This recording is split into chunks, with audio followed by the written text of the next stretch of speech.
نحمده ونستعينه ونستغفره ونعوذ بالله تعالى من شرور أنفسنا ومن سيئات أعمالنا من يهده الله فلا مضل له ومن يضلل فلا هادي له ونشهد أن لا إله إلا الله وحده لا شريك له جل عن الشبيه والمثيل والكفي والنظير ونشهد أن محمدا عبده ورسوله وصفيه وخليله وخيرته من خلقه وأمينه على وحيه أرسله ربه رحمة للعالمين وحجة على الناس أجمعين فهدى الله تعالى به من الضلالة وبصر به من الجهالة وكثر به بعد القلة ولم به بعد الشتات فصلوات الله وسلامه عليه وعلى آله الطيبين وأصحابه الغر الميامين ما اتصلت عين بنذر ووعت أذن بخبر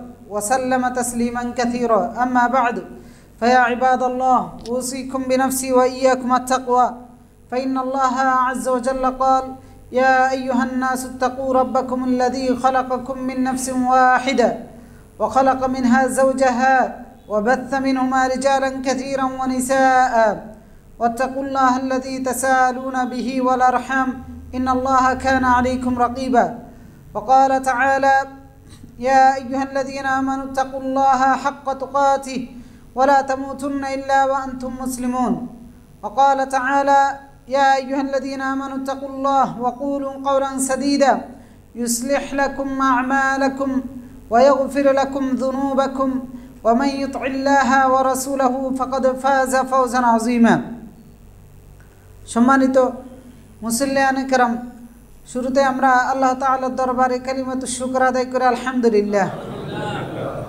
আল্লাহ তাআলার অশেষ কৃপায় আমরা সুস্থ আছি, আল্লাহ তাআলার অশেষ দয়ায় আমরা ভালো আছি, আল্লাহ তাআলার অশেষ করুণায় আমরা মুসলমান হতে পেরেছি, তার অশেষ করুণায় আমরা তার দাসত্ব করতে পারতেছি। এই সব কিছুর জন্য আমরা একমাত্র মহান আল্লাহ রাব্বুল আলামিনের কৃতজ্ঞতা আদায় করে আলহামদুলিল্লাহ। রাসূলুল্লাহ সাল্লাল্লাহু আলাইহি ওয়াসাল্লামের প্রতি দুরূদ এবং সালাম পড়ি সাল্লাল্লাহু আলাইহি ওয়াসাল্লাম। সম্মানিত মুসল্লিয়ানে কেরাম, আমরা গত সপ্তাহে আলোচনা করেছিলাম যে শ্রমের মর্যাদা অর্থাৎ পরিশ্রম করার প্রয়োজনীয়তা, পরিশ্রম করলে এর যে উপকারিতা আছে দুনিয়াবী দৃষ্টিকোণ থেকে, আখিরাতের দৃষ্টিকোণ থেকে এবং সৃষ্টিগত উদ্দেশ্যের দিক থেকেও আল্লাহ তাআলা যে পরিশ্রমের জন্য আমাদেরকে সৃষ্টি করেছেন বিভিন্ন জায়গায় বিভিন্নভাবে বলেছেন এবং পৃথিবীর যত আয়োজন তিনি করেছেন আমাদের জন্য এবং আমাদের বাহিরে সব কিছুই পরোক্ষভাবে দেখা যাচ্ছে যে এর পিছনে একটা উদ্দেশ্য আছে, সেটা হচ্ছে পরিশ্রম। তো সেটা আমরা গত সপ্তাহে দেখানোর চেষ্টা করেছি যে সব অ্যাঙ্গেল থেকেই আল্লাহ তাআলা পরিশ্রমীদের জন্যই এই পৃথিবী তৈরি করেছেন এবং পরিশ্রম করার জন্যই আমাদেরকে এখানে প্রেরণ করেছেন এবং আরও পারিপার্শ্বিক যে আয়োজন করেছেন সেগুলোও যেন আমরা পরিশ্রম করতে পারি সেই অনুকূল করে তৈরি করেছেন। তো এই জন্য পরিশ্রমের মিশন এবং ভিশন নিয়ে আমরা এখানে এসেছি। তো সেটা যদি আমরা সফল করতে পারি তাহলে পরকালে আর আমাদের পরিশ্রম লাগবে না, বিনিময়ের উপরে থাকবো, আরামের উপরে থাকবো, বিলাসিতার উপরে থাকবো আর ভোগ বিলাসিতার উপরেই থাকবো, নিমজ্জিত থাকবো। এই জন্য পৃথিবীকে বলা হয়েছে আর দুনিয়া মাজরাতুল আখিরা, পরিশ্রমের জায়গা আখিরাতের এটা। আর আমরা দেখানোর চেষ্টা করেছি যে কোন কোন অ্যাঙ্গেল থেকে বোঝা যায় যে আমাদেরকে পরিশ্রমের জন্যই সৃষ্টি করছেন। আমাদের খাদ্যগুলো দেখলে বোঝা যায়, আমাদের পৃথিবীর যে আয়োজন আছে এখানে আপনি খেয়াল করে দেখেন অন্যান্য যত প্রাণী এরা তো কেউ স্বাধীন ইচ্ছা শক্তি নিয়ে সৃষ্টি হয় নাই, কিন্তু তারপরেও তারা দিবারাত্রি পরিশ্রম করে যাচ্ছে, তাদের জন্ম থেকে মৃত্যু পর্যন্ত তারা পরিশ্রম করে যাচ্ছে। কোনো প্রাণী আমাদের কাজে আসে, কোনোটা আমাদের প্রত্যক্ষ কোনো কাজে আসে না, পরোক্ষভাবে আসে, কিন্তু তাদের জীবন চরিত্রগুলো বিশ্লেষণ করলে দেখবেন যে তাদের জীবনেও পরিশ্রম, অথচ তার সৃষ্টি করার কোনো উদ্দেশ্যই নেই, আমাদের সৃষ্টি করার উদ্দেশ্য আছে। তারপরে আল্লাহ তাআলা তাকে সৃষ্টি করে যেন আমাদেরকে শিখাচ্ছেন যে দেখো পরিশ্রম করতে হয়, কারণ তারা কোনো বিনিময় পাবে না, তারপরেও পরিশ্রম করে যাচ্ছে। আল্লাহ তাআলা বলেছেন আমি তোমাদেরকে তৈরি করেছি পরিশ্রমের জন্য, ক্লান্তির জন্য। ক্লান্তির মানে পরিশ্রম করতে করতে ক্লান্ত হব, আবার রাতের বেলায় বিশ্রামের মাধ্যমে সেই ক্লান্ত দূর হয়ে যাবে। তো এই জন্য আল্লাহ পরিশ্রমের জন্য তৈরি করেছেন। তো গত সপ্তাহে আমরা বিস্তারিত আলোচনা করেছি যে পরিশ্রম করলে কি উপকারিতা হবে। তো আজকে আমরা আলোচনার মধ্যে যেটা রাখবো সেটা হচ্ছে যে এই যে শ্রম দিতে গিয়ে, পরিশ্রম করতে গিয়ে, গত সপ্তাহে বলেছি কোনো ধরনের পরিশ্রমের মধ্যে ছোট করে না দেখা, সব ধরনের পরিশ্রমই সমান। তো আজকে আমরা কিছু দলিল এবং কিছু উদাহরণ নিয়ে দেখাবো যে সব ধরনের পরিশ্রম সমান, মর্যাদার দিক থেকে, বিনিময়ের দিক থেকে এবং আল্লাহ এবং তার রাসূলের দৃষ্টিকোণ থেকে। যে কোনো লেভেলের পরিশ্রমই আল্লাহ এবং তার রাসূলের দৃষ্টিকোণে সমান এবং বিনিময়ের দিক থেকেও সমান, একজন মানুষের মর্যাদার দিক থেকেও সমান। পার্থক্যটা শুধু আমরা করে ফেলি। তো এই জন্য কোনো ধরনের পরিশ্রমকে, কাজকে ভিন্নভাবে না দেখা, বরং সমান চোখে, সমান নজরে যে কোনো ধরনের কাজকে দেখা। এরপরে একজন শ্রমিকের দায়িত্ব, কর্তব্য আমরা আলোচনা করব। এরপরে মালিক হিসাবে বা যার অধীনস্থ শ্রমিকরা কাজ করে সেই মালিকের দায়িত্ব, কর্তব্যের উপরে আলোচনা করব। তো প্রথমে আমরা জানবো যে কোনো কাজকেই ছোট হিসাবে না দেখা।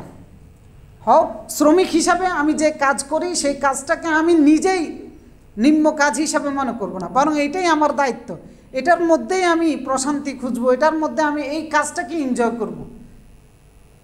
আর মালিক হিসাবে অধীনস্থ শ্রমিকরা যে কাজ করে তাদেরকে ভিন্ন দৃষ্টিকোণ থেকে না দেখা, তাদের শ্রমটাকে ছোট বা তুচ্ছতাচ্ছিল্য না করা।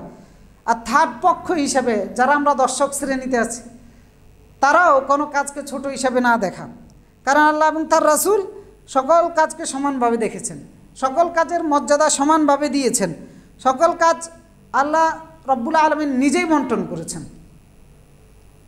তো এই মর্যাদা সমানভাবে দেখেছেন। আমরা নর্মালি আমাদের সমাজে যে একটা ন্যারেটিভ আছে যে বিভিন্ন ধরনের পেশাকে, বিভিন্ন ধরনের শ্রমকে আমরা নিম্নমানের মনে করি, বা যারা ওইগুলো কাজ করে তাদেরকে নিম্ন শ্রেণীর মানুষ হিসাবে গণ্য করে থাকি। যেমন লেবারের কাজগুলো, যারা বিভিন্ন লেবারের কাজ করে আর কি, দৈনন্দিন মজুরির কাজ করে, বড় বড় কনস্ট্রাকশনগুলোর কাজকর্ম করে, তা আপনি সেই কাজটাকে নিম্ন লেভেলের মনে করতেছেন। অথচ এই লেবার ছাড়া আপনি আজকে 10 তলা বিল্ডিংয়ের মালিক হয়েছেন, তো তার অবদান ছাড়া আপনি কিভাবে মালিক হতেন, তার শ্রম ছাড়া। অথচ তার পরিশ্রমকে আমরা নিম্ন দৃষ্টিকোণ থেকে দেখি। এরপরে যেমন ক্লিনারের কাজগুলো, ক্লিনারে যদি সে ক্লিন না করতো, আমি যে ভদ্রলোক, পরিষ্কার পরিচ্ছন্ন, আমার শরীর থেকে এত সুন্দর গ্রান আসে, আমার বাড়ি থেকে দেখলে চোখ জুড়িয়ে যায়, বাহির দেখলে চোখ জুড়িয়ে যায়, অফিস দেখলে চোখ জুড়িয়ে যায়, তো ক্লিনারে যদি ক্লিন না করতো তো এই উপকারিতা আমি কীভাবে পেতাম? সুতরাং তার কাজটাকে কীভাবে, তার কাজের কারণে আপনি সম্মানিত হচ্ছেন, আপনার বাড়ি সম্মানিত হচ্ছে, আপনার ক্ষেত্র সম্মানিত হচ্ছে, আর তাকে আমি সম্মান দিচ্ছি না। এরপরে দিন মজুরের কাজ যারা করে, যেমন মনে করেন দারোয়ানের কাজ যারা করে, দারোয়ানের কারণে আপনার সম্পদ নিরাপত্তা পাচ্ছে, আর সেই দারোয়ানকে আপনি তুচ্ছতাচ্ছিল্যতার সাথে দেখতেছি। এরপর নির্মাণ শ্রমিকের কাজ যারা করতেছে, এরপরে মনে করেন বাসার ভিতরে বুয়া হিসেবে যারা কাজ করতেছে, তাদেরকে তো আমরা খুব নিম্ন লেভেলের মানুষ মনে করি, কথাবার্তার ক্ষেত্রে, আচরণে, অথচ তার কারণে আপনার পেটে খাবার যাচ্ছে। এরপরে কৃষক হিসেবে যারা কাজ করতেছে, কৃষিজীবীদেরকে আমরা পাত্তা দেই না, সম্মান দেই না, অথচ তাদের কারণে সকলের পেটে খাবার যাচ্ছে, তারা খাদ্য উৎপাদন করার কারণে। তো তাদের অবদান আপনার নিজের কাজের চাইতে কোন অংশে কম, বরং আরও বেশি। তারা কাজ না করলে আপনাকে না খেয়ে পড়ে থাকতো, আপনার গায়ের মধ্যে দুর্গন্ধ থাকতো, আপনার ঘরের মধ্যে দুর্গন্ধ থাকতো, বাড়ির মধ্যে দুর্গন্ধ থাকতো। তো এইভাবে বিভিন্ন কলকারখানাতে, ফ্যাক্টরিতে, গার্মেন্টসে, এই যে নানান শ্রেণীর মানুষ নানানভাবে শ্রম দিয়ে যাচ্ছে, কোনো শ্রমকে, কোনো কাজকে দৃষ্টিকোণ থেকে, দেখার দৃষ্টিকোণ থেকে, মাইন্ডের চেতনা, মাইন্ডের দিক থেকে ভিন্নভাবে না দেখা, বরং সেটাকে নিজের কাজের মতো সমান মর্যাদা দিয়ে সমানভাবে দেখা। যেহেতু ইসলাম সমানভাবে দেখেছে, আল্লাহ এবং তার রাসূল সমানভাবে দেখেছে। গত সপ্তাহে আমরা হাদিসটা উল্লেখ করেছি, যে হাদিসের মধ্যে সহিহ তারগিবের 1692 নম্বর হাদিসের মধ্যে রাসূলুল্লাহ বলেছেন, ইন কানা ইয়াসআ ফি ওয়ালাদিহি সিগারান ফাহুয়া ফি সাবিলিল্লাহ। একজন পরিশ্রম করতেছে, রাসূলুল্লাহর সাহাবীরা দেখে বললেন যে এই ব্যক্তি যে পরিশ্রম করতেছে যদি আল্লাহর রাস্তায় যদি এত পরিশ্রম করত, তখন রাসূলুল্লাহ বললেন ইন কানা ইয়াসআ ফি ওয়ালাদিহি সিগারান, সে যদি তার শিশু সন্তানদের জন্য পরিশ্রম করে ফাহুয়া ফি সাবিলিল্লাহ, তাহলে সে আল্লাহর রাস্তায় রয়েছে। ওয়া ইন কানা ইয়াসআ আলা আবওয়াইনি শাইখাইনি কাবীরাইন, সে যদি তার বৃদ্ধ পিতা মাতার জন্য পরিশ্রম করে থাকে ফাহুয়া ফি সাবিলিল্লাহ, সেও তার আল্লাহর রাস্তায় পরিশ্রম করতেছে। ওয়া ইন কানা ইয়াসআ আলা নাফসিহি, যদি নিজের জন্য পরিশ্রম করে ইউইফুহা, নিজের আত্মমর্যাদাবোধের জন্য যদি করে ফাহুয়া ফি সাবিলিল্লাহ, সেও আল্লাহর রাস্তায় পরিশ্রম করতেছে। তো কারো পরিশ্রম আপনি যাকে খাটোভাবে দেখতেছি, নিম্নমানের কাজ হিসেবে গণ্য করতেছি, তার পরিশ্রমও কিন্তু আল্লাহর রাস্তায় হচ্ছে। কারণ কোনো কাজকে ছোটোভাবে দেখার কোনো সুযোগ নেই। এই জন্য ওমর ইবনুল খাত্তাব রাদিয়াল্লাহু তাআলা আনহু তিনি বলতেন যে ওয়াল্লাহি, আল্লাহর কসম, মা আহাব্বু আন ইয়াতিয়ানি আল মাউত ইল্লা আলা আহাদুশ শাকলাইন, দুই অবস্থার বাহিরে আমি চাই না যে আমার মৃত্যু হোক। মানে দুই অবস্থার একটা অবস্থায় আমার মৃত্যু হলে আমি সেটাকে পছন্দ করব। একটা হচ্ছে ইম্মা মুজাহিদান ফি সাবিলিল্লাহ, হয় আল্লাহর রাস্তায় জিহাদ করতে করতে মরে যাচ্ছি, আও সাইয়ান লিতলাবির রিজক, অথবা রিজিকের জন্য পরিশ্রম করতেছি, এই অবস্থায় মরে যাচ্ছি।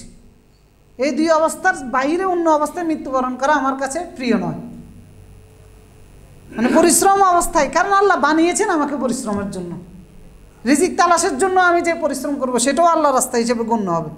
আর রাসূলুল্লাহ তো বলেছেন, গত সপ্তাহে আমরা বলেছি, সেই উপার্জনটা হচ্ছে সর্বোত্তম উপার্জন যে নিজের হাতে উপার্জন করে খান, সে ব্যক্তিও সর্বোত্তম, এভাবে রাসূলুল্লাহ বলেছেন।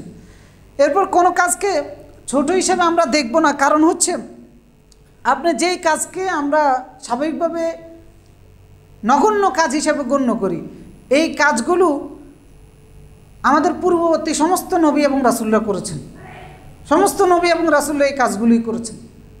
অর্থাৎ আদমের সর্বশ্রেষ্ঠ সন্তান যারা ছিলেন, সম্মানের দিক থেকে আল্লাহর কাছে সবচেয়ে বেশি সম্মানিত যারা ছিলেন, তাদেরকে দিয়ে আল্লাহ রাব্বুল আলামিন এই কাজগুলো করিয়েছেন।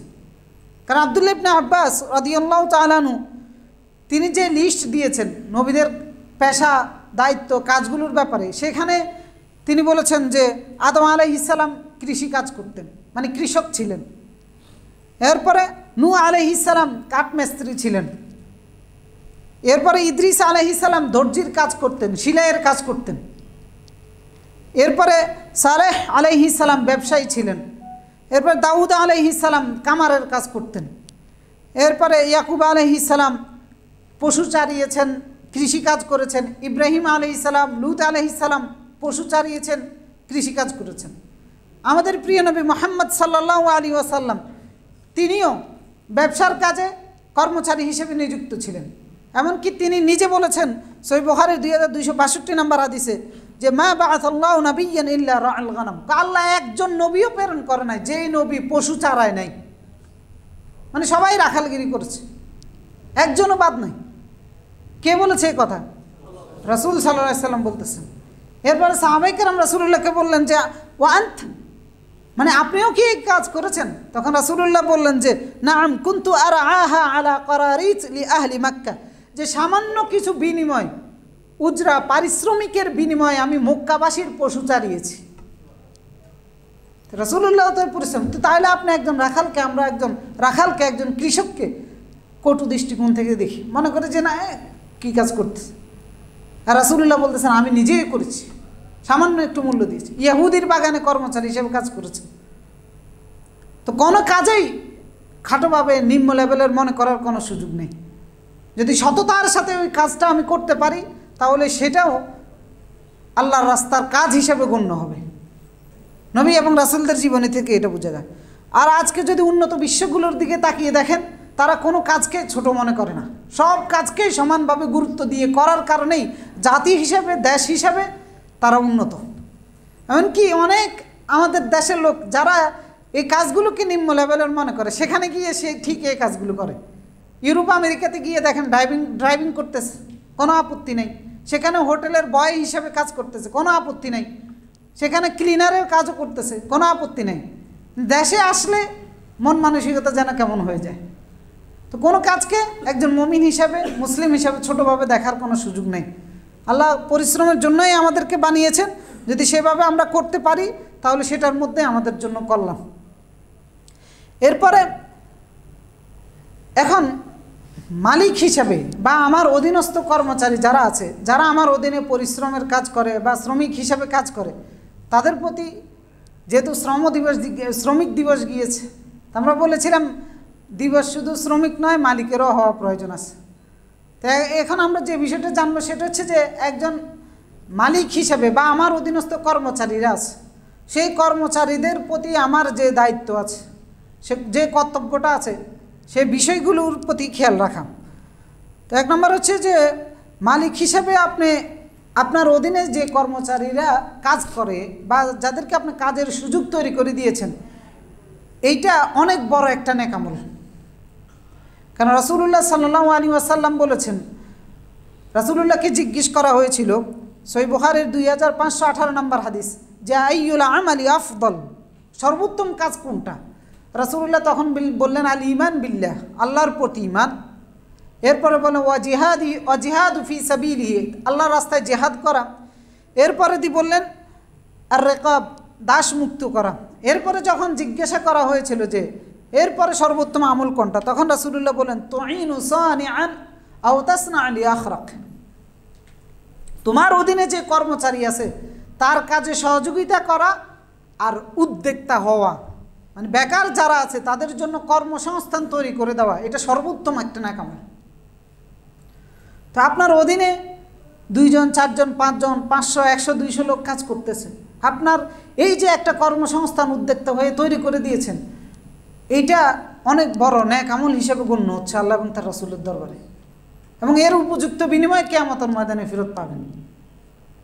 সুতরাং এই শ্রমিক যারা আপনার আমার অধীনস্থ হয়ে কাজ করতেছে, এই মর্যাদাটা পাওয়ার জন্য, এই নেক আমল হিসেবে গণ্য হওয়ার জন্য তাদের প্রতি আমার যে দায়িত্ব কর্তব্য আছে সেই দিকে খেয়াল রাখতে হবে। এমনভাবে খেয়াল রাখতে হবে যেন আমি জালেম না হয়ে যাই, আমার দ্বারা যেন অধীনস্থ যারা কাজ করে তাদের প্রতি জুলুম যেন না হয়ে যায়। তো সেই জন্য 1 নম্বরে যেটা করতে হবে সেটা হচ্ছে যে অধীনস্থ শ্রমিকদেরকে বা শ্রমজীবী মানুষ যারা আছে এদের প্রতি রেসপেক্ট, সম্মান, শ্রদ্ধা, এটা কথার মাধ্যমে, কাজের মাধ্যমে, আচরণের মাধ্যমে, আপনার সাথে তার যে লেনদেন হচ্ছে সেটার মাধ্যমে, ব্যবহারের মাধ্যমে তার প্রতি সম্মানটা দেখানো। অধীনস্থ কর্মচারী যারা আছে এদের প্রতি সম্মানটা দেখানো, অর্থাৎ এদেরকে তুচ্ছ-তাচ্ছিল্য না করা, এদেরকে হেয় প্রতিপন্ন না করা, এদের মান সম্মানে আঘাত যেন হয় বা আঘাত দেন এরকম কোনো কাজ যেন না করা।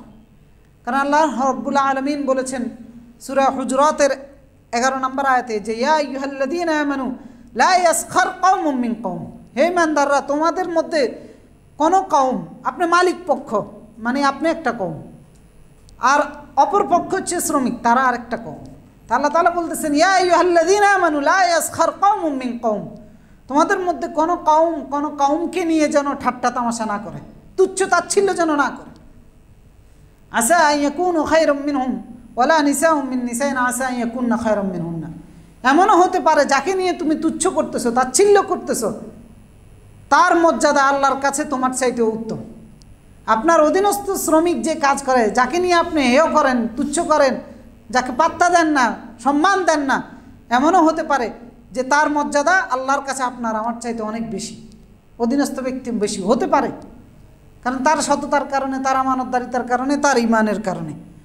যদি আমরা উদাহরণ হিসেবে বলতে চাই, যেমন মনে করেন আমরা এই ক্লিনারদেরকে আমরা সম্মান দেই না, দেই কি না? দেই না। ওরকম বাসার বুয়াদেরকে দেই না, টোকাইয়ের কাজ যারা করে এদেরকে আমরা সম্মান দেই না। কিন্তু এদের যদি ঈমান থাকে, সততা যদি থাকে, এদের মর্যাদা আল্লাহর কাছে আমাদের চাইতে অনেক বেশি। গত সপ্তাহে যে হাদিসটা বললাম যে একজন ব্যক্তিকে রাসূলুল্লাহ দেখেছেন জান্নাতের মধ্যে ঘোরাফেরা করতেছে, জিজ্ঞেস করা হয়েছিল, বলছে যে সে রাস্তা থেকে কষ্টদায়ক বস্তু সরিয়ে ফেলেছে, এই কারণে আল্লাহ তাকে জান্নাত দিয়ে দিয়েছে। এরপরে রাসূলুল্লাহ টোকাই যারা আছে ময়লা আবর্জনার মধ্যে গিয়ে বস্তা একটা কাঁধের মধ্যে নিয়ে এরপরে বোতল টোকায়, কাগজ টোকায়, কার্টুন টোকায়, এগুলো টোকাইয়া এরপরে বাজারে বিক্রি করে সে কিছু বিনিময়ে ঘরে নিয়ে যায়।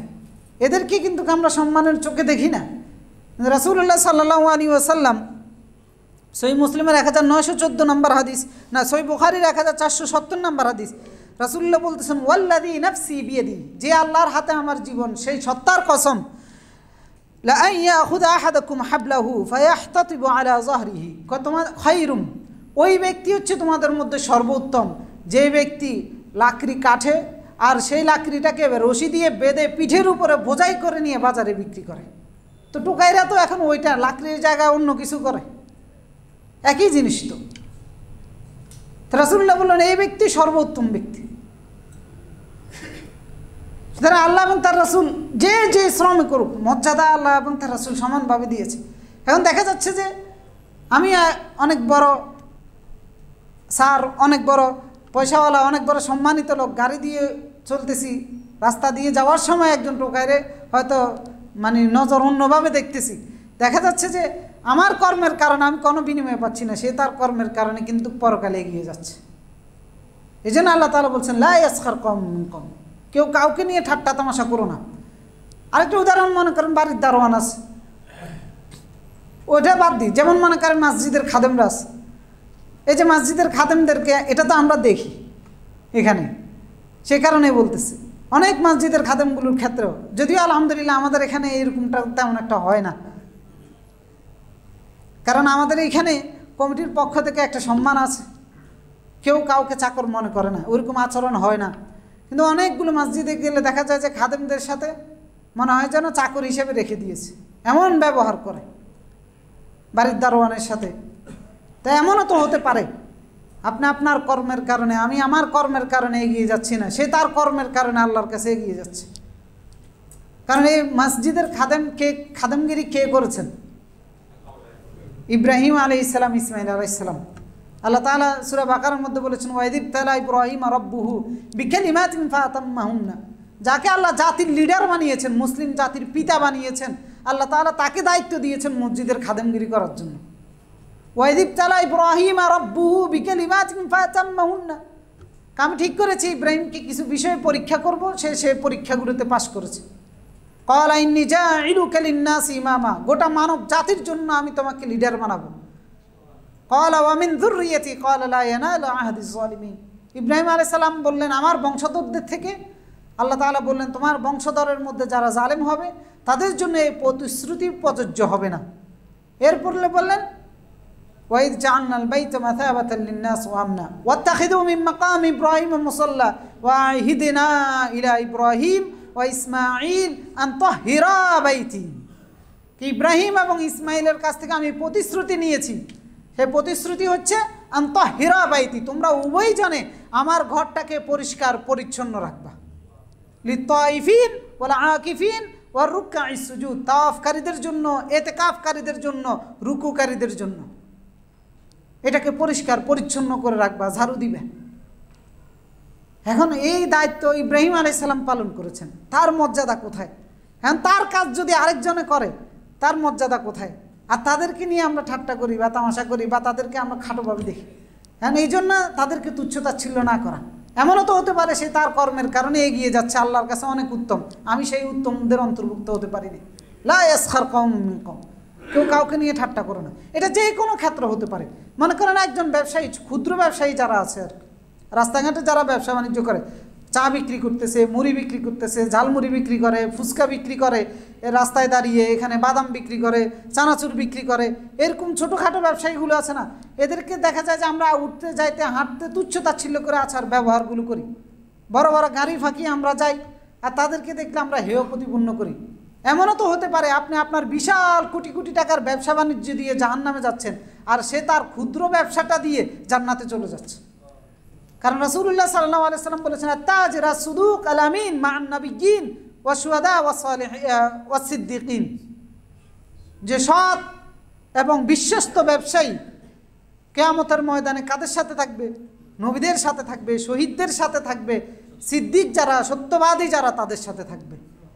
এখন বড় বড় ব্যবসায়ী যারা আছে এদের ব্যবসার মধ্যে হারামের সম্ভাবনা অনেক বেশি পরিমাণে থাকে, কিন্তু ক্ষুদ্র ব্যবসায়ী সে যদি সৎ হয়, বিশ্বস্ত যদি হয়, মানুষকে যদি না ঠকায়, তাহলে বাদাম বিক্রি করেও সে নবীদের সাথী হতে পারবে, সত্যবাদীদের সাথী হতে পারবে, শহীদদের সাথী হতে পারবে।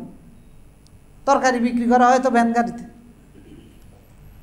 তো কারণ সে পরিশ্রম করে যাচ্ছে। সুতরাং কোনো কাজকে ছোটোভাবে না দেখা, যে কোনো ধরনের পরিশ্রম সেটার বিনিময় আছে, যদি সেটা সততার সাথে হতে পারে, বিশ্বস্ততার সাথে হতে পারে। এজন্য আপনার অধীনে যে শ্রমিক যে কাজটা করবে, আমার অধীনে হতে পারে বা আমার অধীনে নাও হতে পারে, কোনো ধরনের শ্রমিক বা তার কাজকে অসম্মান না করা, রেসপেক্ট করা, এটা মালিক পক্ষের প্রথম দায়িত্ব, যে সম্মান দেওয়া। আর এদেরকে এরা এত বেশি সম্মান চায়ও না, সামান্য সম্মান দিলেও অনেক খুশি হয়ে যায়, অনেক খুশি হয়ে যায়।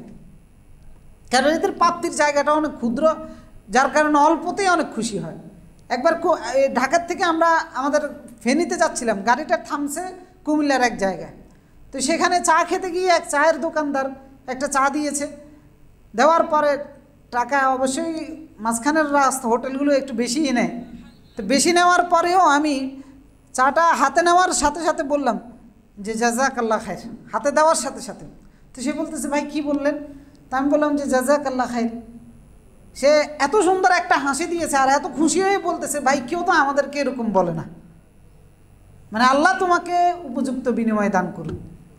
এই ছোট্ট কথাটার কারণে সে কি খুশি হয়ে গেছে, মানে এই সামান্য রেসপেক্টের কারণে, সামান্য সম্মানের কারণে।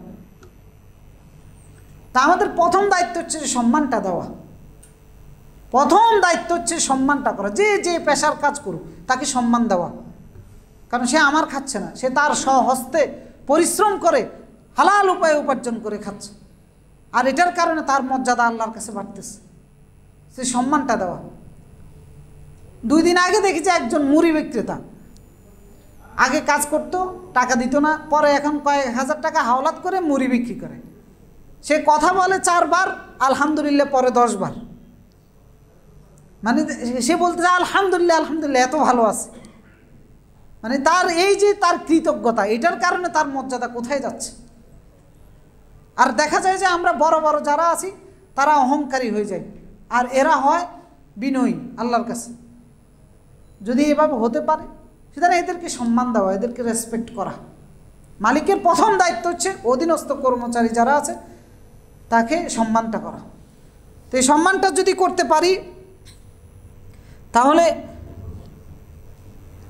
এই যে আমাদের কাজের ক্ষেত্রে যে ব্যবধান, এই ব্যবধানগুলো দূর হবে এবং সমাজ উন্নত হবে, রাষ্ট্র উন্নত হবে, যে কোনো ধরনের পরিশ্রমের কাজগুলো সঠিকভাবে পরিচালিত হবে। এই যে মনে করেন একজন কৃষক, যাদেরকে আমরা সম্মান দিই না, এখন সে তার এই কৃষিকাজের মাধ্যমে সে তো আল্লাহর কাছে মর্যাদা পাচ্ছে। যেখানে রাসূলুল্লাহ সাল্লাল্লাহু আলাইহি সাল্লাম মা মিন মুসলিমিন ইয়াগরিসু গারসান আও ইয়াজরাউ যারাআন ফায়াকুলু তায়রুন আও ইনসানুন আও বাহিমাতিন ইল্লা কানা লাহু সাদাকা। কোনো মুসলমান যদি কোনো একটা বৃক্ষ রোপণ করে অথবা কোনো শস্য উৎপন্ন করে কৃষিকাজের মাধ্যমে, বা কোনো ধরনের শস্য, কোনো ধরনের খাবার উৎপাদন করে, আর সেই খাবার থেকে, সেই বৃক্ষ থেকে যদি কোনো পাখি, কোনো মানুষ যদি খায়, ওই খাওয়াটা তার জন্য, যে ব্যক্তি উৎপাদন করেছে তার জন্য সাদাকা স্বরূপ হয়ে যায়।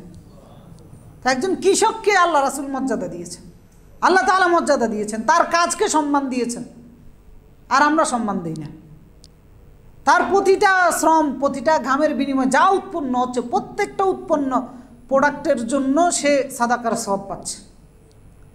তো এই সওয়াবটা আমি আপনিও পেতে পারি এই পরিশ্রম করার মাধ্যমে। সুতরাং কারো কাজকে ছোটোভাবে দেখার কোনো সুযোগ নেই। সুতরাং প্রথম দায়িত্ব ন্যারেটিভটা দূর করা, যে কাজের মধ্যে কোনো পার্থক্য নেই, সবাই তার জায়গা থেকে সঠিকভাবে কাজ করে যাচ্ছে। সমস্ত কাজ যদি হালাল হয়, বৈধ হয়, হারাম না হয়, তাহলে সেটার সম্মান সবার দৃষ্টিতে সমান রাখতে হবে। এরপরে মালিক পক্ষ হিসেবে শ্রমজীবী মানুষের যে পরিশ্রমটা তারা করতেছে, এইটাকে আপনি বন্টন করেছেন না আমি বন্টন করেছি? কে করেছে? আল্লাহ বন্টন করেছে। আপনাকে অফিসে বসে কাজ করবেন, আরেকজনকে মাঠে বসে কাজ করতেছে, আরেকজন 4 দেওয়ালের মধ্যে তপ্ত রোদের মধ্যে বিল্ডিং নির্মাণের শ্রমিক হিসাবে কাজ করতেছে, আরেকজন রিক্সার ড্রাইভারি করতেছে। এই যে ভিন্ন ভিন্ন পেশা, ভিন্ন ভিন্ন কাজ, ভিন্ন ভিন্ন শ্রমের ক্ষেত্র, এগুলো কে তৈরি করেছে? আল্লাহ তাআলা তৈরি করেছে। এবং এগুলো বন্টন কে করেছেন? আল্লাহ তাআলা বন্টন করেছেন। তো এইগুলোকে খাটোভাবে দেখা, অসম্মানের সাথে দেখা মানে হচ্ছে, বিরক্তির সাথে দেখা মানে হচ্ছে আল্লাহর বন্টনের প্রতি বিরক্তিভাব প্রকাশ করা। আল্লাহ তাআলা বলেছেন খালাকাদ যাকারা ওয়াল উনসা ইন্না সাইয়াকুম লাশাত্তা। নারী পুরুষ কে বানিয়েছেন? আল্লাহ। ইন্না সাইয়াকুম লাশাত্তা, আমরা যে পরিশ্রম করতেছি ভিন্ন ভিন্ন লাইনে, এটা কে তৈরি করেছেন? আল্লাহ তাআলা। এরপর আল্লাহ রাব্বুল আলামিন সূরা যুখরাফের মধ্যে বলতেছেন, সূরা যুখরাফের 32 নম্বর আয়াতে, যে আহুম ইয়াকসিমুনা রাহমাত রাব্বিক, যে তারা কি তোমার রবের রহমত বন্টন করেছে? বরং নাহনু কাসামনা বাইনাহুম মাঈশাতাহুম, জীবন ধারণের যে উপকরণগুলো রয়েছে ফিল হায়াতিদ দুনিয়া, দুনিয়ার জীবনে, এইগুলো আমি বন্টন করেছি। কে বন্টন করেছে? আল্লাহ। যে যেভাবে জীবন যাপন করতেছি, যেভাবে কাজ করতেছি, যে পেশায় নিয়োজিত আছি, যদি সেটা হালাল হয়, বন্টন কে করেছেন? আল্লাহ তাআলা করেছেন। তো এই বন্টনের প্রতি, এই কাজের প্রতি বিরক্তি দেখানো, অসম্মান দেখানো মানে হচ্ছে আল্লাহর বন্টনের প্রতি অসম্মান দেখানো। কারণ আল্লাহ বলতেছেন আমি বন্টন করেছি। এরপরে বলতেছেন ওয়ারাফা'না বা'দাকুম ফাওকা বা'দিন দারজাত, তোমাদের একজনের উপরে আরেকজনের মর্যাদা কে দিয়েছেন? আল্লাহ তাআলা দিয়েছেন। একজনকে অফিসের বস বানিয়েছেন, আরেকজনকে পিয়ন বানিয়েছেন। কে করেছেন? আল্লাহ তাআলা। কেন করেছেন? লিয়াত্তাখিযা বা'দুহুম বা'দান সুখরিয়া, যেন তারা একজন আরেকজনের অধীনস্থ হিসাবে উপকারিতা লাভ করতে পারে। এখন কৃষককে যদি আল্লাহ কৃষক না বানাতেন, তার থেকে আপনার পেটে যে খাবার আসতেছে এই উপকার আপনি কোত্থেকে পেতেন? শ্রমিককে যদি শ্রমিক না বানাতেন, আপনার 10 তলা বিল্ডিংয়ের মালিক হয়ে আপনি সেই বিল্ডিংয়ে বসবাস করেন, এই বিল্ডিং কীভাবে তৈরি করতেন? আপনার কারখানার শ্রমিক হিসেবে, গার্মেন্টসের কর্মী হিসেবে যদি আল্লাহ ওদেরকে না করতেন, তাহলে কোটি টাকার মালিক আপনি কীভাবে হতেন?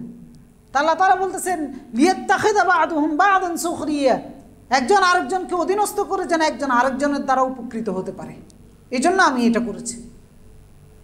ওয়া রাহমাতু রাব্বিকা খায়রুম মিম্মা ইয়াজমাউন, তোমার রবের রহমত তারা যা জমা করতেছে সব কিছুর চাইতে উত্তম।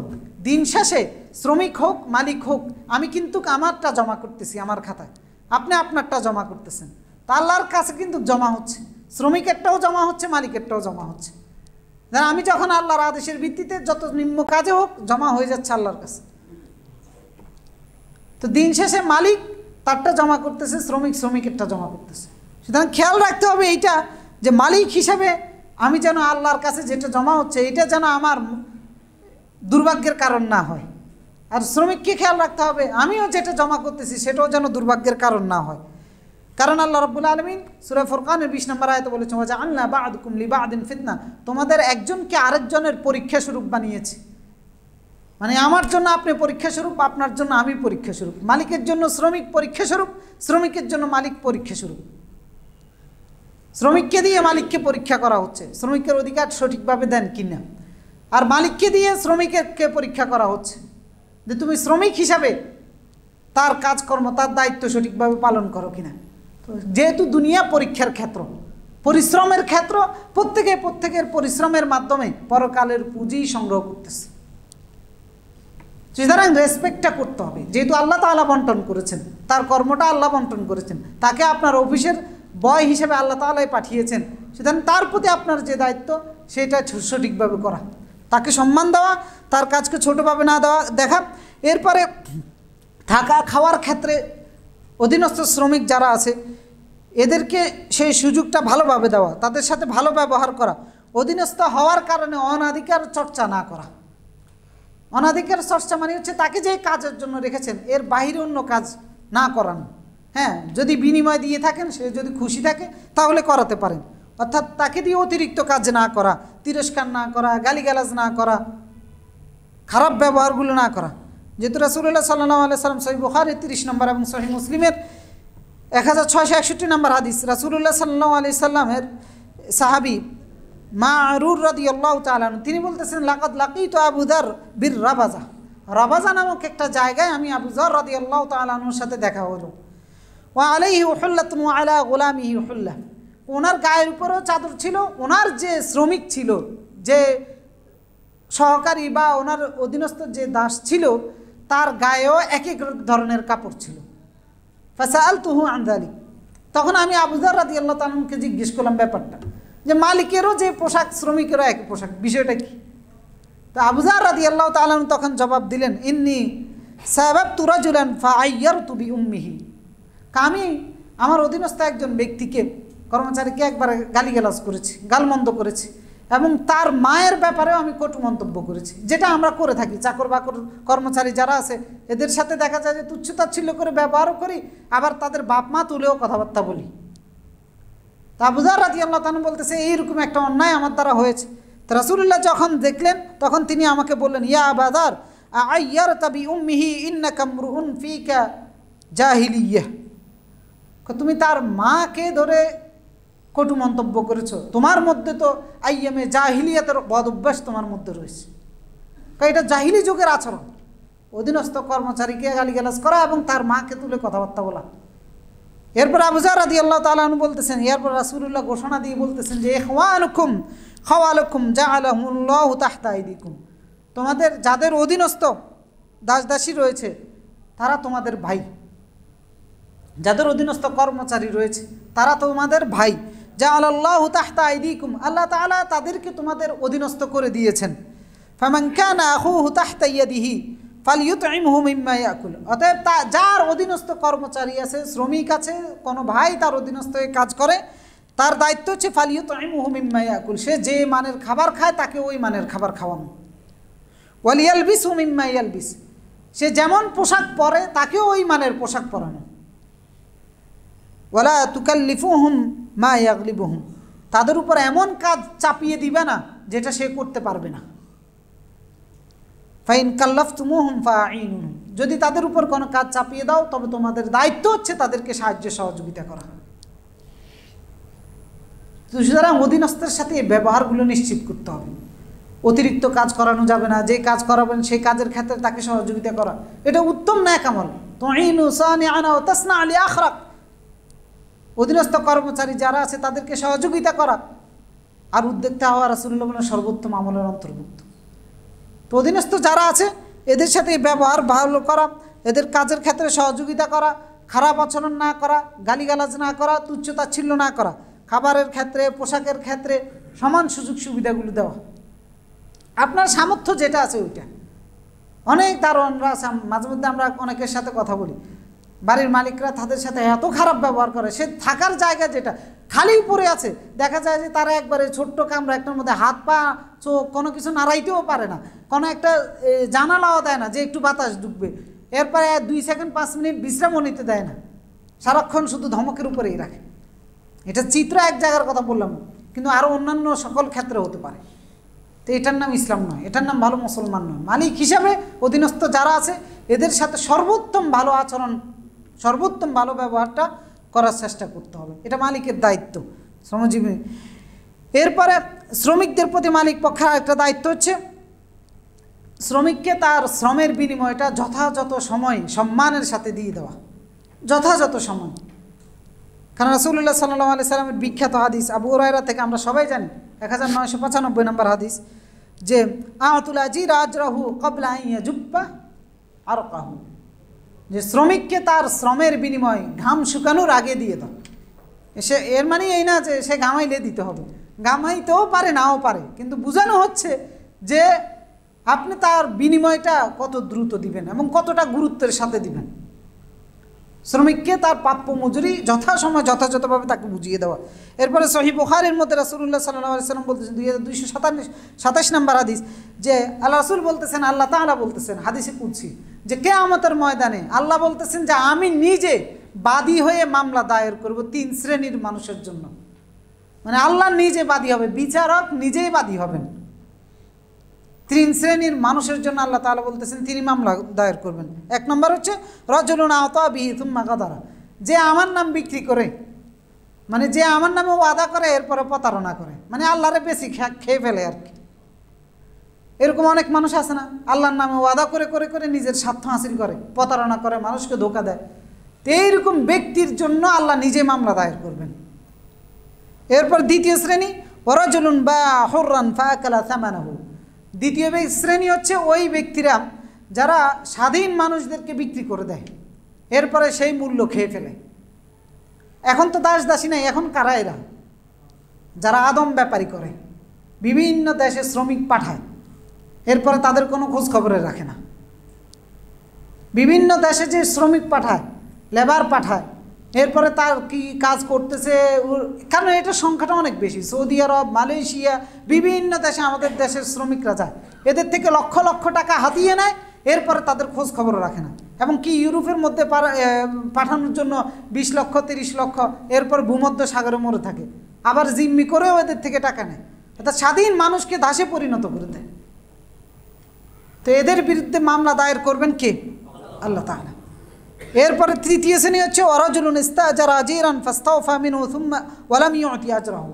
যে ব্যক্তি কাউকে শ্রমিক হিসাবে নিযুক্ত করেছে, এরপর তার শ্রমের বিনিময়ে সে খেয়ে ফেলে, তার পরিশ্রমের মূল্য দেয় না, এরকম এরকম মালিককে আল্লাহ রাব্বুল আলামিন নিজে মামলা দায়ের করবেন কিয়ামত। তো এর কী পরিণতি হবে? যারা আপনার অধীনস্থ যে শ্রমিক আছে, যাদেরকে আপনি কাজে লাগাচ্ছেন, তাদের বিনিময়টা উপযুক্তভাবে সম্মানের সাথে যথাযথ সময় দিয়ে দিতে হবে। গরিমসি করা যাবে না, আজ দিব কাল দিব, কারণ এটা জুলুম। কারণ আপনি তার সাথে ওয়াদাবদ্ধ হয়েছেন, এই কাজের বিনিময়ে এত দিবেন, এত দিবেন, অমুক দিন দিয়ে দিবেন। কারণ রাসূলুল্লাহ বলেছেন মাতলুল গানি যুলমুন। কারো পারিশ্রমিক, কারো বিনিময় দেওয়ার ক্ষেত্রে, পাওনাদারের পাওনা দেওয়ার ক্ষেত্রে গরিমসি করা এটা জুলুম, সুতরাং এটা করা যাবে না। আর এইটা আমানতের খেয়ানত, প্রতিশ্রুতি ভঙ্গকারীর বৈশিষ্ট্য। এরপরে এই তো গেল আমার অধীনস্থ কর্মচারী শ্রমিক যারা আছে তাদের প্রতি আমি এই ব্যবহারগুলো করব। এখন মালিকের সাথে শ্রমিকের ব্যবহার সঠিক হওয়ার দরকার আছে কিনা? আমরা যারা শ্রমিক হিসাবে কাজ করি, যাদের অধীনস্থ হয়ে কাজ করি, তাদের প্রতি আমাদের দায়িত্ব আছে। সেই দায়িত্বটাও আমাদেরকে সঠিকভাবে পালন করতে হবে। তবেই আমার এই যে শ্রমের মর্যাদা যা কিছু আমরা বললাম, তখন আমি এই মর্যাদাগুলো পাব। আমি যদি সেই দায়িত্ব পালন করার ক্ষেত্রে যার অধীনে শ্রম দিচ্ছি, তার অধীনে শ্রম দেওয়ার ক্ষেত্রে যদি আমি তার অধিকার হরণ করি, তার সাথে যদি প্রতারণা করি, তার সম্পদ যদি নষ্ট করে ফেলি, তার সম্পদ যদি ধোঁকা দিয়ে প্রতারণা করে মিথ্যা বলে খেয়ে ফেলি, তো তাহলে আমি কি এই শ্রম দেওয়ার যে মর্যাদা এগুলো পাবো? একটা কানাকড়িও পাবো না। এই জন্য শ্রমিক হিসাবে যার অধীনে আমি কাজ করতেছি, তার প্রতি আমার যে দায়িত্ব আছে সেটা আমাকে পরিপূর্ণরূপে পালন করতে হবে। তো এক্ষেত্রে সেটা হচ্ছে কি, এটা হচ্ছে 1 নম্বর হচ্ছে শ্রমিক হিসাবে আপনি হারাম বা অবৈধ কোনো কাজ করতে পারবেন না। মানে হারাম বা অবৈধ কোনো কাজে শ্রম দেওয়া যাবে না। যেমন মনে করেন মদের কারখানায় কাজ, এটা কি হালাল? কেরু নাকি কি একটা মদ উৎপাদনকারী প্রতিষ্ঠান আছে না, ওইখানে যতজন কাজ করে, সেটা সরকারি অফিসার হোক আর অথবা মাঠ পর্যায়ের কাঁচামাল উৎপাদনকারী হোক, অথবা যেই হোক, অফিসে যে হিসাব রাখে সেই হোক, এদের কারো উপার্জন কি হালাল না হারাম? সবার উপার্জন হারাম, একবারে সবার উপার্জন হারাম। অর্থাৎ আপনার শ্রমটা, সময়টা আপনি হারাম কোনো কাজে দিতে পারবেন না। আর এখন ওই যে নারী লেগে পড়ছে যে যৌনকর্মীদেরকে শ্রমিকের মর্যাদা দেওয়ার জন্য, হালাল নাকি হারাম? হারাম। অর্থাৎ হারাম কোনো কাজের শ্রমকে, সেইটাকে যত কষ্টেরই হোক, এটার কোনো বিনিময় তো নাই। জায়েজ মনে করা যাবে না, জায়েজ মনে করলে তো ইমানে থাকবে না, শেষ। আর এটার কোনো বিনিময় পাবেন না, বরং এই কাজ করে, এই শ্রম দিয়ে কোথায় যাবে? জাহান্নামে যেতে হবে। এদের আপনার শ্রমটা হালাল কাজের মধ্যে হতে হবে। এমন জায়গায় শ্রম দিতে পারবেন না যে হাদা পাতা উৎপন্ন করতেছেন, এরপর বিড়ি সিগারেটের মধ্যে আরে কি পাতা দেয় যে সেই পাতাগুলো উৎপাদন করতেছেন, যেগুলোর মাধ্যমে মানুষ নেশা করে কৃষক হিসেবে, কারণ বেশি মুনাফা পাওয়া যায়। তো এই শ্রম জান্নাতের নাকি জাহান্নামের? জাহান্নামের। এরপরে শ্রমিক হিসেবে আমার শ্রমের পাশাপাশি আল্লাহ তাআলা যে দায়িত্ব আমাকে দিয়েছেন সেটা পালন করতে হবে, যদি এই শ্রমের বিনিময় পেতে হয়। যে দায়িত্বের মধ্যে হচ্ছে দৈনন্দিন 5 ওয়াক্ত সালাত। একজন সারাদিন শ্রম দেন, 1 ওয়াক্ত নামাজও পড়েন না, আপনার এই শ্রমের কোনো মূল্য আছে? নাই। রিক্সার ড্রাইভাররা সারাদিন রিক্সা চালায়, কি হাড় ভাঙা পরিশ্রম করে। লেবাররা সারাদিন কি পরিশ্রমটা করে, সকাল ফজরের পর থেকে শুরু করে রাত পর্যন্ত, রাতে যায় কিছুটা খেয়ে ঘুমিয়ে পড়ে। এরা যে কি পরিশ্রম করে দেখতেও ভয় লাগে যে এত পরিশ্রম মানুষ কেমন করে। কিন্তু যদি আল্লাহর সাথে সম্পর্ক না থাকে, আল্লাহ যে দায়িত্ব দিয়ে পাঠিয়েছেন সেই দায়িত্ব যদি পালন না করেন, এই শ্রমের কোনো বিনিময় পাওয়া যাবে? কোনো বিনিময় পাওয়া যাবে? 5 ওয়াক্ত নামাজ পড়তে হবে একজন শ্রমিক হিসাবে, এটা আপনার প্রতি আল্লাহর পক্ষ থেকে দেওয়া প্রতিদিনের দায়িত্ব। অনেক রিক্সা ড্রাইভার রিক্সার মধ্যে উঠে জিজ্ঞেস করি, ভাই নামাজ পড়ছেন নি? পড়ে নাই, যাইতে পারি না। তো কয়েকজনকে পরামর্শ দিছি যে আপনি মসজিদেও যাওয়ার দরকার না, যদি যাইতে সমস্যা হয়, রিক্সা চুরি হয়ে যাবে, আপনি রিক্সার মধ্যে বসে জোহরের টাইম হয়েছে 4 রাকাত পড়ে নেন। আপনার যদি কাজের সমস্যা হয়, যে ডেস্কের মধ্যে আছেন সেখানে বসে 4 রাকাত পড়ে নেন। মানে টাইম মতো নামাজটা পড়ে নিতে হবে, তাহলে শ্রমের মূল্য পাওয়া যাবে। আর যদি না পড়েন, পরিশ্রম করবেন, খাসিরাত দুনিয়া ওয়াল আখিরা, ক্ষতিগ্রস্ত, দুনিয়ার আইয়াসিও শেষ, আখিরাতের আইয়াসিও শেষ, দুনিয়াও শেষ, আখিরাতও বরবাদ।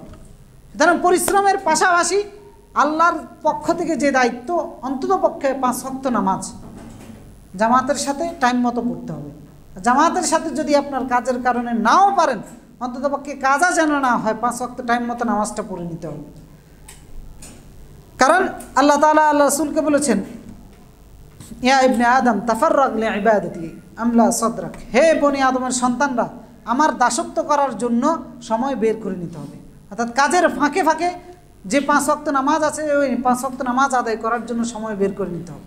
তবে আল্লাহ দারিদ্রতা দূর করবেন, অন্তরকে ধনী করবেন। যে করবে না তার দারিদ্রতাও দূর করবেন না, আখিরাতের লাভবান হওয়া যাবে। তবেই সারাদিনের শ্রমটা আল্লাহ রাস্তার শ্রম হিসেবে গণ্য হবে। আর যদি এই 5 ওয়াক্ত নামাজ না পড়ে শ্রম দিয়ে থাকি, তাহলে আল্লাহ রাস্তায় শ্রম হিসেবে গণ্য হবে না, উপযুক্ত বিনিময় আমরা পাবো না। এরপরে যে কর্মক্ষেত্রে, যার অধীনে আমি শ্রমিক হিসাবে কাজ করতেছি, তার কাজ বা দায়িত্ব পালন করার ক্ষেত্রে তাকে ধোঁকা না দেওয়া, অলসতার পরিচয় না দেওয়া, লুটপাট না করা। কারণ অনেক মানুষ আছে যে দোকানে চাকরি করে, সেই দোকানে একবার লুটপাট করে শেষ করে দেয়। যে গার্মেন্টসে চাকরি করে, ওই গার্মেন্টসের প্রোডাক্ট চুরি করে অন্য জায়গায় বিক্রি করে দেয়। এরপরে কাজের মধ্যে ফাঁকি দেওয়া, এগুলো সব কিছুই হচ্ছে আমানতের খেয়ানত, সব কিছু আমানতের খেয়ানত। ওমাই ইয়াকলুল ইয়াতি বিমা গাল্লা ইয়াউমাল কিয়ামা, যে চোর চুরি করবে কিয়ামতের দিন সে তার চুরি নিয়ে আল্লাহর দরবারে উপস্থিত হবে। মান গাশশানা ফালাইসা মিন্না, যে দায়িত্ব পালন করতে গিয়ে প্রতারণা করবে, রাসূলুল্লাহ বলেন সে আমার দলের অন্তর্ভুক্ত নয়, আমার উম্মার অন্তর্ভুক্ত নয়, মুসলিম উম্মার অন্তর্ভুক্ত নয়। সুতরাং আপনার শ্রমের কোনো বিনিময় আপনি পাবেন না। সুতরাং ধোঁকা দেওয়া যাবে না, মালিক পক্ষকে প্রতারণা করা যাবে না, কাজে ফাঁকি দেওয়া যাবে না, মিথ্যার আশ্রয় নেওয়া যাবে না। কারণ এই জিনিসগুলো করলে বরং আমার কাজটাই, আমার দায়িত্বটাই আমাকে পরকালে জাহান্নামে নিয়ে যাবে। তো সেজন্য দায়িত্ব এবং কর্তব্য পালন করার ক্ষেত্রে আমানতদারিতার পরিচয় দিতে হবে, শ্রমিক হিসাবে বিশ্বস্ততার পরিচয় দিতে হবে। আল্লাহ তাআলা বলেন, ইন্না খায়রা মান ইস্তাজারতাল কাউইয়ুল আমিন, তার শ্রমিক, ওই ব্যক্তির শ্রমিকটা হচ্ছে সবচেয়ে উত্তম যে বিশ্বস্ততার সাথে শ্রম দেয়, কাজ করে। তো সেজন্য আমানতদারিতা, বিশ্বস্ততা, সততা, হালাল হারাম বেছে মেনে চলা, এরপরে ওয়াদা, প্রতিশ্রুতি, দায়িত্ব অবহেলা না করা, এই জাতীয় বিষয়গুলো শ্রমিক হিসাবে মালিকের প্রতি আমার দায়িত্ব। এগুলো যদি রক্ষা করে চলতে পারি, তাহলে আমার শ্রমের বিনিময়ে উপযুক্ত বিনিময়টা আমি ইনশাআল্লাহ আল্লাহর কাছে পাবো। সুতরাং মালিক হই, শ্রমিক হই, আমরা সবাই কিন্তু শ্রমিক। আল্লাহ তাআলা আমাদেরকে মালিক হিসাবে এবং শ্রমিক হিসাবে যে মর্যাদা রেখেছেন, সেই মর্যাদা যেন যার যার জায়গা থেকে সঠিকভাবে পেতে পারি, সঠিক দায়িত্ব এবং সঠিক বিশ্বস্ততার সাথে কাজ করার মাধ্যমে আল্লাহ তাআলা আমাদের সকলকে সেই তৌফিক এবং যোগ্যতা দান করুন। আকুলু কওলি হাযা ওয়াস্তাগফিরুল্লাহল আযীম লি ওয়া লাকুম ফাস্তাগফিরুহু ইয়াগফির লাকুম ইন্নাহু গফুরুর রহিম। আলহামদুলিল্লাহি আলা ইহসানিহি ওয়া শুকরু লাহু আলা তাওফীকিহি ওয়া ইমতিনানিহি ওয়া আশহাদু আল লা ইলাহা ইল্লাল্লাহ ওয়াহদাহু লা শারীকা লাহু তা'যীমান লিশানিহি ওয়া আশহাদু আন্না মুহাম্মাদান আবদুহু ওয়া রাসূলুহু দাঈ ইলা রিদওয়ানিহি সাল্লাল্লাহু ওয়া সাল্লামা আলাইহি ওয়া আলা আলিহি ওয়া সাহবিহি ওয়া মান সারা আলা নাহজিহি ওয়াস্তান্না বিসুন্নতিহি ইলা ইয়াউমিদ্দিন। সম্মানিত উপস্থিতি, আমরা শ্রমিক হিসাবে যে দায়িত্ব এবং মালিক হিসাবে যে দায়িত্ব, সেগুলো নিয়ে আলোচনা করেছি, শ্রমের মর্যাদা নিয়ে আলোচনা করেছি। আর একটা ছোট্ট, যদি আপনারা অনুমতি দেন, সময় আমাদের শেষ, একটা ঘটনা উল্লেখ করে আলোচনাটা শেষ করে দিব। একটু ধৈর্য ধারণ করে থাকবো ইনশাআল্লাহ, হ্যাঁ, বিরক্ত হব না।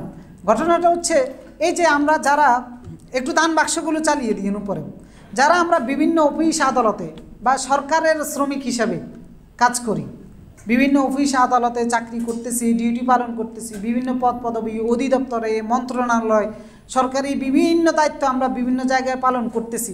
এরা শ্রমিক কিনা? এরা সবাই শ্রমিক, জনগণের শ্রমিক, সরকারের পক্ষ থেকে নিযুক্ত করা শ্রমিক। সুতরাং সেই দায়িত্ব যদি সঠিকভাবে বিশ্বস্ততার সাথে, যে কর্তব্য, সেই কর্তব্যের সাথে যদি পালন করতে না পারি, তাহলে আমরাও যত সম্মান নিয়ে দুনিয়াতে থাকি না কেন, আখিরাতে আল্লাহ ধরবেন কিনা? ধরবেন। আর যদি আমরা আমাদের মুসলমানদের ইতিহাস যদি ঘেঁটে দেখি, সরকারি কর্মকর্তা কর্মচারী হিসেবে একজন মুসলিম কিভাবে তার দায়িত্বটা পালন করতেন, সাহাবায়ে কেরামের জীবনে যদি তাকান, তাহলে সেখান থেকে একটা ঘটনা উল্লেখ করেই আমরা আমাদের আলোচনাটা শেষ করে দিব।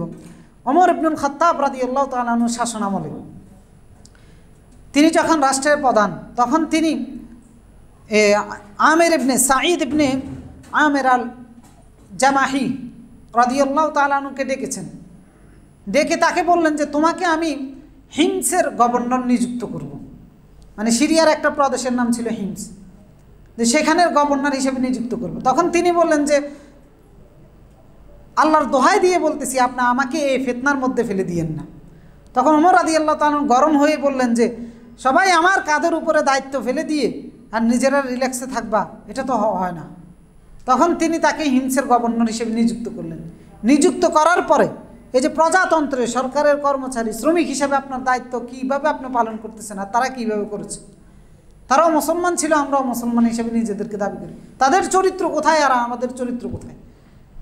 যখন সাঈদ ইবনে আমেরকে হিমসের গভর্নর হিসেবে নিযুক্ত করা হয়েছে, কিছুদিন পরে সেই প্রদেশ থেকে কিছু লোক আসলো ওমর রাদিয়াল্লাহু তাআলার দরবারে।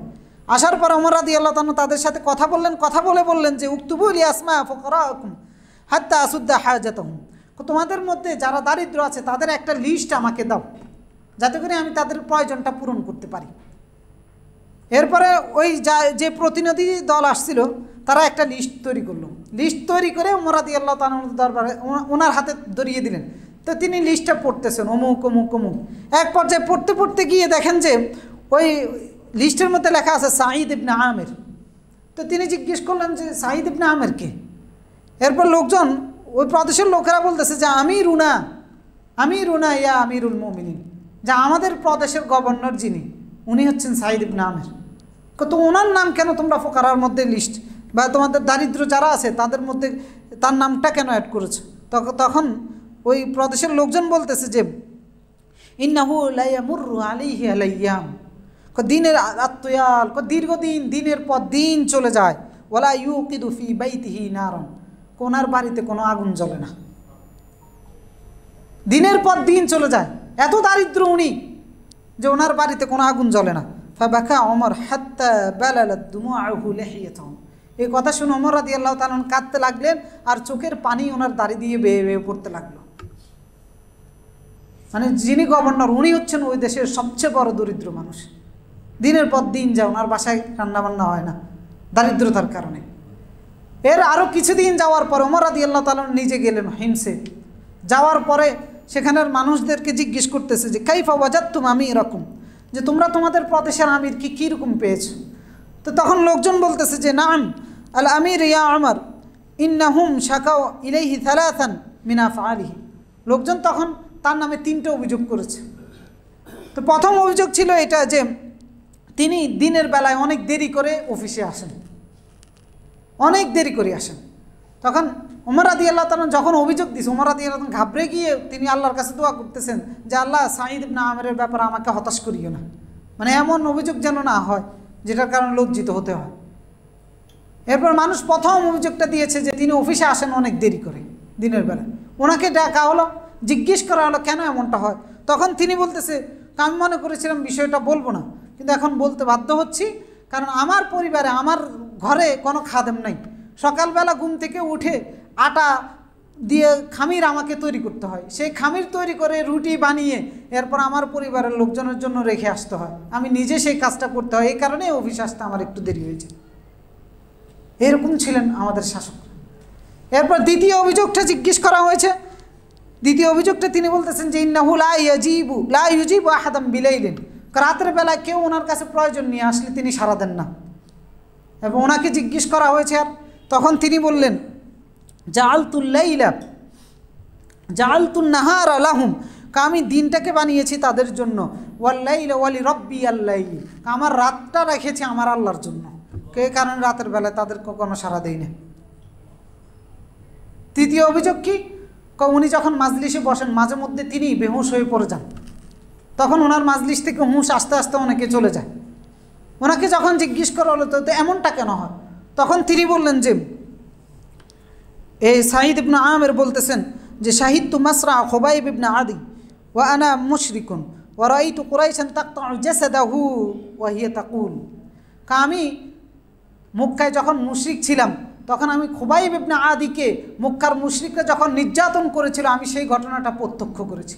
আমি দেখেছি তার দেহকে রক্তাক্ত করতে, তাকে তারা নির্যাতন করতে, ক্ষত বিক্ষত করতে, আমি সেই দৃশ্যটা দেখেছি। তখন আমি মুশরিক ছিলাম আর দেখেছিলাম যে মক্কার মুশরিকরা খুবাইবকে জিজ্ঞেস করতেছে আতুহিব্বু আন ইয়াকুনা মুহাম্মদ মাকানাক, যে ইয়া খুবাইব তুমি কি এটা চাও তোমার জায়গায় আমরা মুহাম্মদকে বেঁধে নির্যাতন করব? তখন খুবাইব বলতেছিল যে ওয়াল্লাহি মা আহাব্বু আন আকুনা ফি আহলি ওয়া ওয়ালাদি, আমি এটা কখনো চাই না যে আমি আমার পরিবারের কাছে আমার সন্তানদের সাথে নিরাপদে থাকবো।